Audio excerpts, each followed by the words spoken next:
The Portland real estate market has been one market that I've never seen in the past for about the last 2 years. Ever since COVID hit, the real estate market has been on this freaking rocket ship. And we've seen some blips of slowdowns. However, it just seems to keep going like crazy. House price increases going up, inventory level going down, demand going up. And what does that do? Is it creates an extremely competitive market. But fortunately for us, our team has an extremely good pulse on the market, amazing relationships, and we've been able to help over 200 clients purchase homes since the pandemic started back on March 1st, 2020. That's something that we're super proud of. It's because our systems and processes and the way that we help our clients navigate these times is first class. In this video, I'm going to be talking to you about exactly what is going on in the market right now, because what we're seeing happen right this moment is something that's been different versus the previous 2 years. So you need to be updated, informed, and put in the best position possible to help you make those decisions when you're ready to make that move to Portland. And if you want to know exactly what that is, stay tuned.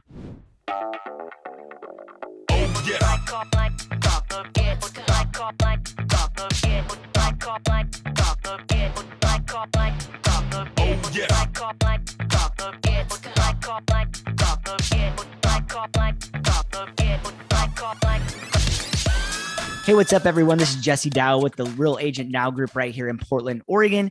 And we do so many videos of what it's like to eat, sleep, play, drink, and buy and sell real estate right here in Portland, Oregon. And we absolutely love it.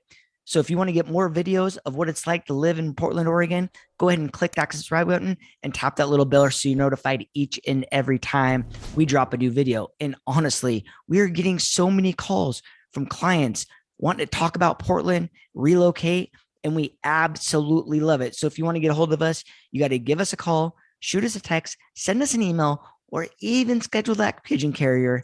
However you want to get a hold of us, we got your back when making a move to Portland, Oregon, or Southwest Washington.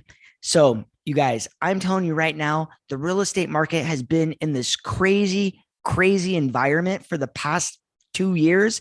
And we've been able to help over 200 home buyers purchase homes in one of the tightest markets in the industry. It has been something like I've never seen before. Houses going for record prices, houses not even making it on the market, multiple offers on every single house, appraisal gap waivers having to be put on every house. If you don't know what an appraisal gap waiver is, that means that if the house appraises at 500 and you agreed to buy the house at 550, you got to make up that difference. However, we can always still try to negotiate and help bridge that gap. Our team of experts is just like a team of experts when it comes to practicing medicine or going into surgery. We have position players that are highly skilled to get you in the home of your dreams based on whatever your criteria is. And when clients reach out to us, the first part of our process is actually getting on a Zoom call where we can meet face to face, and you meet with our team specialist that is an expert in relocation. Typically that's Heather Listy. She's a freaking rock star. If you look at all of our Google reviews, everything's about Heather because she is simply amazing. But also part of that process, we bring in our mortgage advisor.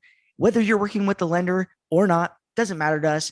Most people's questions when they call us are all about lending. When you're relocating, you have a job, when interest rates are going up and down, you have questions about that. And being a local lender that we work with directly helps our clients get in the best position possible. Like I said, if you're already working with another lender, it's not a big deal to us. There's always those localized questions. And he is just, Addison, our lender, is an asset. The thing that I love about Addison that he does that is something proprietary to our team that no one else does is on that call, he brings up multiple different scenarios based on multiple different percentages down, based on your budget, not ours, based on how much you want to spend. And then we can start reverse engineering exactly what type of house you should actually be looking at versus us, you telling us you want to spend 600 and then we cram you into everything possible. No, we're going to find out what are the facts. Then we're going to plug that into our data sheets. And then we're going to see what scenarios actually work for you as the client. Right now, one of the biggest things that we're seeing is an increase in interest rates.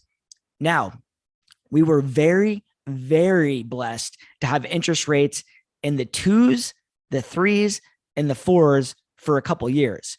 Now, interest rates have actually gone up to 5%, 5.5%, and that's where they're hanging out right now. The Fed has announced that there is another mortgage interest increase coming sometime this summer, which could get us up into those sixes. If you are getting a jumbo loan, which means you're borrowing more than what the conventional loan limits are. So in Portland, that's around 650. So if you're actually borrowing 650 or more, you're going to be put into that jumbo category, which means your interest is actually going to be a little bit higher unless you're using a specialized product like a VA loan, which Addison, our lender, is a freaking VA specialist certified in VA.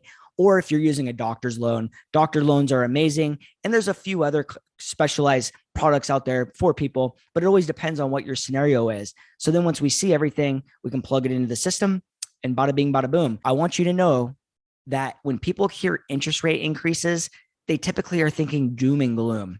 Well, I'm here to tell you that if you were to take out a loan for, say, you're going to buy a home, purchase $650,000, and the interest rate, and you're putting 20% down, which I'm just using that as a round number. You don't have to put 20% down. A lot of people think you do, but that's some false beliefs that a lot of people have to get rid of mortgage insurance. And mortgage insurance these days are a real standard. It's not like it was back in the day. But if you were to get a loan at, say, 650, 20% down, and the interest rates were 4.5% a month ago, and today they're 5.5%, your mortgage would increase approximately $200. So on those statistical figures, you can pretty much do the math and figure it out from any place else on how much you'd be borrowing versus how much you'd be actually spending on a house. And that's what I always use as the benchmark. So the interest rates can also be bought down, and it's called buying points down. There is limits to that. In my personal opinion, now I'm not a lender, so I'm not a professional. I just know on my historical knowledge, and what I do personally is the average person buys and sells every 5 to 7 years as it is, or they refinance. So realistically, in 5 to 7 years, will the interest rates go down? It's hard to say. One could only assume that they will, or, are they going to go up substantially? Probably not. Historically, since 2010, when the market was coming back from the collapse, the mortgage rates have always been in that, 4 to 5% range. And, a lot of people think that the market's actually going to collapse. And realistically, I'm here to bust your bubble. The market is not going to collapse. And here's why. You see, back when the market actually collapsed in 2004, 2005, there was a lot of fraudulent lending going on. They were giving people loans based on having a pulse. I remember getting my first mortgage approval back when I was, I don't even know, 19, 20 years old. And I remember making $30,000 a year, and they gave me a loan that would have equaled my entire salary. Does that sound fair? No. And also, there was a lot of demand back then, and people were using their homes like bank accounts, and they were giving money to anyone. So the lending index is actually measured on a 1,000 point scale. So 100 means that we're at an all-time tightest regulations ever, and 1,000 means that the regulations are super, super loose. Basically, anyone can get a mortgage. So in that 2000 to 2003 timeline, that index was almost 900. Today, it's around 120. So the lending regulations are extremely tight. In the last year and a half, I've been in the process of purchasing multiple homes. And I'm telling you right now, even I get frustrated in the process because it's so regulated. Also, there's so much demand. There's more demand than we have inventory. So that means that when there's low supply and high demand, what happens? It causes the prices of things to go up. So people think right now that the market is being, falsely inflated like it was back in the early 2000s. And that's what people only have to, base their assumptions on, which I totally understand why they would do that. But we're in a completely different scenario right now. So the good news is, if you are a buyer right now, is the market is actually going through what we call a shift. A shift doesn't mean a collapse. What our market is doing right now is shifting back towards a baseline of what a calmer market would be. So that means that if you remember back in, say, 2018, 2019, we had a very stable market. Our interest rates were in that 3 months of inventory range. So in the last year, we've been right at 1 month of inventory or less than 1 month. So that means if we stop listing houses today, we would be out in less than a month. Under 4 months is a seller's market. 4 to 6 months is a balanced market, and 6 months and above is a buyer's market. We haven't seen a buyer's market in decades, like way back, like when the market was collapsing back in the early 2000s was the last time we saw a heavy buyer's market. So back then, tons of inventory, tons of available cash, and it was just madness and mayhem. And everybody was doing adjustable rate mortgages, which means their mortgage the first year was say 5%, the next year it was 6%, then the following year it was 7, 8. And adjustable rate mortgages do a lot of different things, but those were the primary ones that people were using because they thought at the end of that term they could refinance, get cash out of their house, and they'd be sitting pretty. Well, what happened is they weren't able to refinance. Their money was due. They were paying these astronomical rates, and they had to go into foreclosure. That's the other thing right now is we're seeing almost no foreclosures. Even when forbearance hit and everyone thought that was going to cause this collapse, is we typically see it's about 250,000 forbearances a quarter. And even if you go to your MLS, you don't see any foreclosures on the market. Well, when forbearance hit, there was the biggest increase of foreclosures we would have seen is 4x. So realistically, it wouldn't have done anything to our markets. It wouldn't have done anything to help us recover from our super, super low inventory rates. And also back in the early 2000s, we also had new construction coming out of our ears. People were building like crazy. Right now, we have a lot of issues going on with supplies, and new construction is at an all-time low. Permits are becoming more expensive than ever. Obviously, lumber prices are skyrocketing. Fuel prices are skyrocketing. So with the cool thing that I'm seeing right now, and the good news for the buyers is, and let me back this up 1 second, is for the sellers in these positions, it was this last 2 years have been a freaking amazing if you're a seller. But if you've been a buyer, it's been a real tough road unless you're working with our team and we're getting you into the homes that you're looking for. Now, we always work with our clients and we do what's best for them. So the one thing I want to let you know is that we only perform based on what our clients want us to perform at. So if you as a client tells us your max that you're going to go to is 650, that's where we draw the line, and we let you know, hey, if you decide not to go further, that was your decision. We didn't lose that offer. We just didn't choose to overpay out for that home, because when those markets were crazy, a lot of people were, spending a lot more than what the houses were appraising at. And here's the thing that I'll say is that the house today, if it's worth 650, in 10 years, that house is going to be worth a lot more than 650. The market's never going to go down. It's only going to keep increasing. And what we're going to see over the next few months, maybe even the next year, is a stabilized market. And the reason why is because with the interest rate increase right now, it's really putting a lot of pressure on people. And like I said, a 650 loan, it's really going to make your mortgage change by about $200. But what this is doing is it's making people very, very aware, and it's making them think twice about what they're spending their money on. And it has really slowed the market down a little bit, which is what they were hoping it would do. And sellers are actually kind of freaking out right now when the house doesn't get multiple offers in one weekend. So the houses are actually sitting on the market a little bit longer. It hasn't dramatically changed a lot yet, but it usually takes a month or two for us to really see the results of all of this. And another key indicator of if a market's going to collapse or the bubble is going to burst is you would see rental rates starting to decrease and rental pricing decreasing. And we haven't seen rental rates go down. It's been pretty stable and slightly increasing for the last decade or so. And right now, if they're lucky, they're stable from going up. So if they were going down, we would have a big issue, but that's not happening. So going back to what I was saying is that right now, some of the best homes are still getting multiple offers.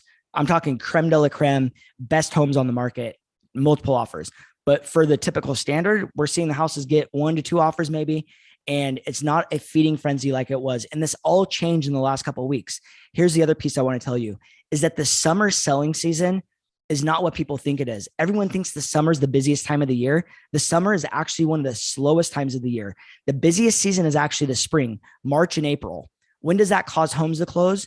If it's a 30-day standard close, then it's going to close in either May or June, if not into July.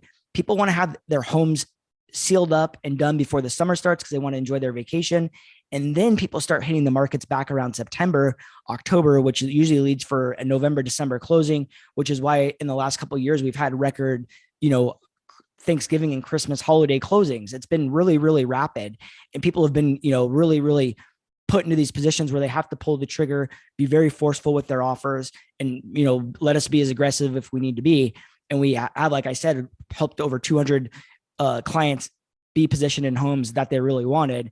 And a lot of, a few of them have actually called us and said that they wanted to sell and buy another home. And they were able to position themselves in a great situation where they bought it a year ago. We turned around and sold it this year, and they made $100,000 in net liquidity in less than 12 months. It was crazy. And, that's not the normal. That's definitely not the normal, but that's the scenario that we were in. And we can only work with the cards that were currently being dealt. And I think right now is an amazing time for a buyer if they're serious about looking at the markets, especially if the last 2 years have been a bloodbath or it's been really, really tight. Because like I said, the summer selling season is not what most people think it is. It's actually one of the slowest times of year.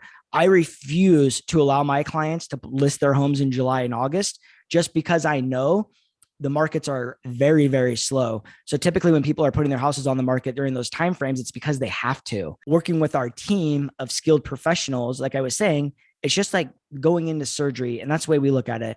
We have very, very highly skilled agents that work with clients based on their skill set. You see, there is so many layers to selling houses and buying houses that you need a team that best serves you as the client. I'm talking about one that has your back and one that's going to help you accomplish your goals, which we don't know what that is until we meet with you face to face. So I'm telling you, if you really want to talk to our team, all you have to do is reach out, give us a call, shoot us a text, send us an email, or even send that pigeon carrier. However you want to get a hold of us, we got your back with making a move or just wanting to talk about moving to Portland, Oregon. And until next time, we'll catch you later.